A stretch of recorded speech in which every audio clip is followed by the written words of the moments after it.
Hello viewers, welcome to my YouTube channel learn with Joy. তো আজকের ভিডিওতে আমি তোমাদের সঙ্গে ক্লাস 9 সেকেন্ড ইউনিটেজ 2025 সালের জীবন বিজ্ঞানের কিছু ইম্পর্টেন্ট প্রশ্ন এবং তার উত্তর নিয়ে আলোচনা করব। তো এই প্রশ্নগুলো তোমরা ভালো করে পড়বে, কারণ এখান থেকে তোমাদের পরীক্ষায় আসার সম্ভাবনা কিন্তু প্রবল।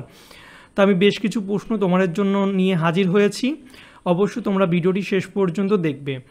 তো দেখো, প্রথমে আছে সঠিক উত্তরটি নির্বাচন করো। একের দাগে বলছে বাতাসে CO2 এর ঘনত্ব বৃদ্ধি পেলে বাষ্পমোচনের হার কী হয়? কমে যায়। দুইয়েরটা বলছে মানুষের ছেদক দাঁতের সংখ্যা হলো 4টি। 3, একটি প্রোটিন ভঙ্গক উৎসেচক হলো, প্রোটিন ভঙ্গক হচ্ছে ট্রিপসিন।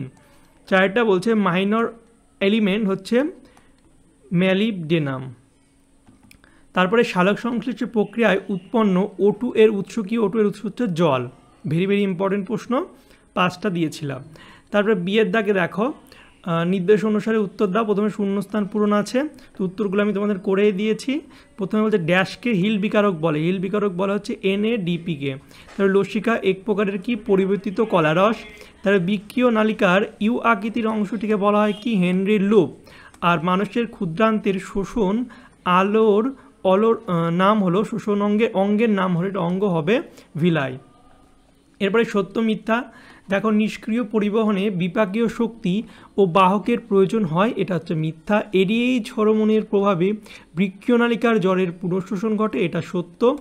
নেক্সট হচ্ছে পাইন হলো আংশিক মিথজীবী উদ্ভিদ, এটা মিথ্যা। তারপরে এ স্তম্ভের সঙ্গে বি স্তম্ভ এলাম, আমি উত্তর করিয়ে দিয়েছি। পতঙ্গভোগ পুষ্টি হচ্ছে ড্রসেরা, গোলকিমি হচ্ছে অন্তঃপরজীবী এবং আগ্রিক গ্রন্থি হচ্ছে ক্ষুদ্রান্ত। তো এই প্রশ্নগুলো খুবই ইম্পর্ট্যান্ট, তোমরা এগুলো ভালো করে আমার সাথে সাথে মুখস্থ করে নেবে, তাহলে তোমাদের খুব ভালো হবে। এরপরে দেখো, পূর্ণবাক্যে উত্তর দাও। মানুষের দন্তর সংকেত, ভেরি ভেরি ইম্পর্টেন্ট প্রশ্ন। দন্তের সংকেত কি? I 2/2, C 1/1, PM 2/2 অ্যান্ড কি M 3/3, এটা হচ্ছে মানুষের দন্তের সংকেত। এরপরে কোন কলার মাধ্যমে উদ্ভিদে জলের উৎস্রোত ঘটে? জাইলেম। তবে মানব হৃৎপিণ্ডের আবরণীকে কি বলা হয়? পেরিকার্ডিয়াম পর্দা, পেরিকার্ডিয়াম পর্দা। স্পেলিংটা একটু দেখে নেবে, এটা ভেরি ভেরি ইম্পর্টেন্ট প্রশ্ন। তারপরে সংক্ষিপ্ত উত্তর, মানুষের শ্বাসপেশির নাম হচ্ছে ডায়াফ্রাম ও ইন্টারকস্টাল। তার ব্যাপন ও বিস্ফোরণের পার্থক্য দেখো, আমি লিখে দিয়েছি, তোমরা উত্তরটা একটু দেখে নেবে। ব্যাপন আর অবিস্ফোরণের বিষয় দিয়েছি, পদ্মার উপস্থিতি, পদার্থ আর সংশ্লিষ্ট পদার্থের প্রকৃতি, সঞ্চরণের অভিমুখ, এবং পয়েন্ট পয়েন্ট করে সুন্দর করে পার্থক্য দিয়েছি, তোমরা ঠিক এইভাবে লিখবে। তাহলে ফটোলাইসিস কি? ঠিক আছে, আলোক দশায় সূর্যালোকের উপস্থিতিতে সক্রিয় ক্লোরোফিল জলকে বিশ্লিষ্ট করে এবং হাইড্রোজেন আয়ন ও হাইড্রক্সিল আয়ন উৎপন্ন করে। আলোর উপস্থিতিতে জলের এইরূপ বিশ্লিষ্ট হওয়ার ঘটনাকে কিন্তু ফটোলাইসিস বলে। তারপর শিরা ও ধমনীর গঠনগত কার্যগত পার্থক্য, ভেরি ভেরি ইম্পর্টেন্ট, তো পার্থক্যটা তোমরা একটু দেখে নেবে। তার BMR এর সংজ্ঞা, এটাও ভেরি ভেরি ইম্পর্টেন্ট, আমার সাজেশান ভিডিওতেও দিয়েছিলাম, যারা এখনও সাজেশান ভিডিও দেখোনি সাজেশান ভিডিওটা দেখে নেবে। তারপর ম্যালপিজিয়ান নালিকা ও ম্যালপিজিয়ান কর্পাসালের পার্থক্য, ভেরি ভেরি ইম্পর্টেন্ট। দেখো, ম্যালপিজিয়ান নালিকা হচ্ছে প্রাণীদেহের বৃক্ষে অবস্থিত নেফ্রনের অংশ বিশেষ, আর হচ্ছে ম্যালপিজিয়ান নালিকা হচ্ছে পতঙ্গ শ্রেণীর প্রাণীর রেচন অঙ্গ, আর বৃক্ষের কর্টেক্স অঞ্চলে অবস্থিত হচ্ছে। আর নালিকা হচ্ছে মধ্য পৌষ্টিকনালী ও পশ্চাৎ পৌষ্টিকনালীর সংযোগ স্থলে বর্তমান। তোমরা আরও কিছু পয়েন্ট লিখতে পারবে, আমি 2 নম্বরের জন্য 2 পয়েন্ট দিয়েছি।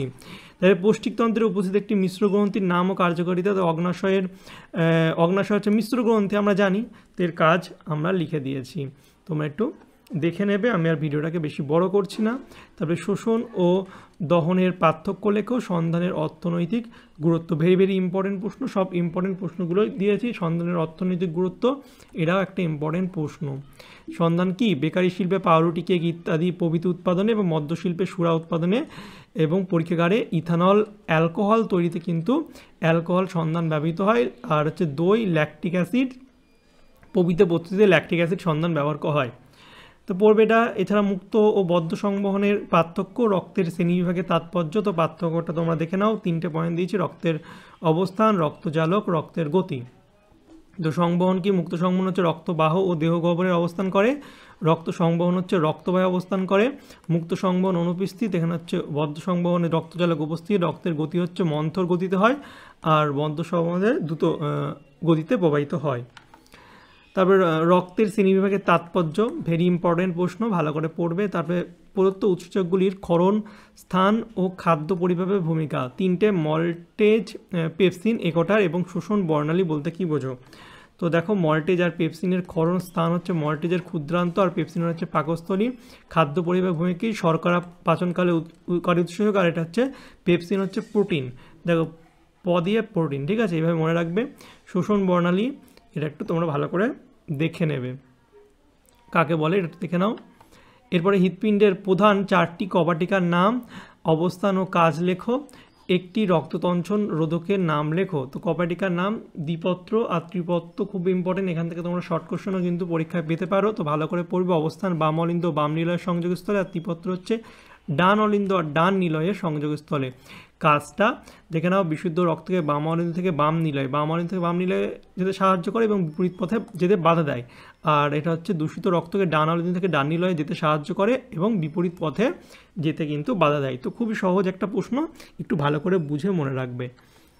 তবে কপাটিকার নাম দেখো, অ্যাওরটিক কপাটিকা আর পালমোনারি কপাটিকা, এগুলো ইম্পর্টেন্ট। বাম নিলয় ধমনী সংযোগস্থল, আর এটা হচ্ছে ডান নিলয় আর ফুসফুসীয় ধমনী সংযোগস্থল। কাজটা হচ্ছে বিশুদ্ধ রক্তকে বাম নিলয় থেকে মহাধমনীতে যেতে, বাম নিলয় থেকে মহাধমনীতে সাহায্য করে। কপাটিকা অবস্থানটা জানলেই কিছু কাজটা সহজে তোমরা লিখে দিতে পারবে। সেম, যেটা থেকে এটাতে যাচ্ছে এবং বিপরীত পথে বাধা দেয়। আর এটাও দেখো, দূষিত রক্তকে ডান নিলয় থেকে ফুসফুসীয় ধমনীতে যেতে সাহায্য করে কিন্তু বিপরীত পথে যেতে বাধা দেয়। তো কি রক্ত যাচ্ছে সেটা পড়লেই কিন্তু হয়ে যাবে। তো এটা খুবই সহজ, ভালো করে মনে রাখবে, শর্ট কোশ্চেন এখান থেকে দেয়। আর একটি রক্ততঞ্চন রোধকের নাম হচ্ছে হেপারিন, ইম্পর্টেন্ট প্রশ্ন। তাহলে মানুষের পৌষ্টিকতন্ত্রের চিত্র অঙ্কন করো, তোমাদের এই চিত্রটাও ইম্পর্টেন্ট আছে, তো একটু ভালো করে প্র্যাকটিস করো। এর থেকেও বেশি নেফ্রনের চিত্র, এটা তোমাদের বইয়েই আছে। পয়েন্টগুলো ভালো করে করবে, পয়েন্টের ওপর কিন্তু হাফ নাম্বার করে থাকে, ঠিক আছে। 5 নাম্বার দিলে ছবিতে 3, 4টে পয়েন্টে হাফ করে 2, টোটাল 5 নম্বর থাকবে। তো অবশ্যই পয়েন্ট সবকটাই ভালো করে দেখবে, কোনটা দেবে সেটা বলা যাবে না, ঠিক আছে। তো অবশ্যই পয়েন্টগুলো ভালো করে দেখবে। তো এই ছিল আমাদের ক্লাস 9-এর সেকেন্ড ইউনিটের 2025 সালের জীবনবিজ্ঞানের একটা নমুনা প্রশ্নপত্র। সব ইম্পর্টেন্ট প্রশ্নগুলো তোমাদের এখানে দিয়েছি, যেগুলো পরীক্ষায় আসার মতো। তো অবশ্যই এই প্রশ্নগুলো তোমরা ভালো করে পড়বে। ভিডিওটি ভালো লাগলে অবশ্যই লাইক কমেন্ট শেয়ার করবে, চ্যানেল নতুন হলে অবশ্যই সাবস্ক্রাইব করবে এবং পাশের বেল আইকনে টিপে দিবে, তাহলে আমি যখন নতুন নতুন ভিডিও ছাড়বো তোমাদের কাছে সর্বপ্রথম নোটিফিকেশান চলে যাবে। চলো বাই, দেখা হবে তোমাদের সঙ্গে পরের একটা ভিডিওতে। Thank you for watching my videos.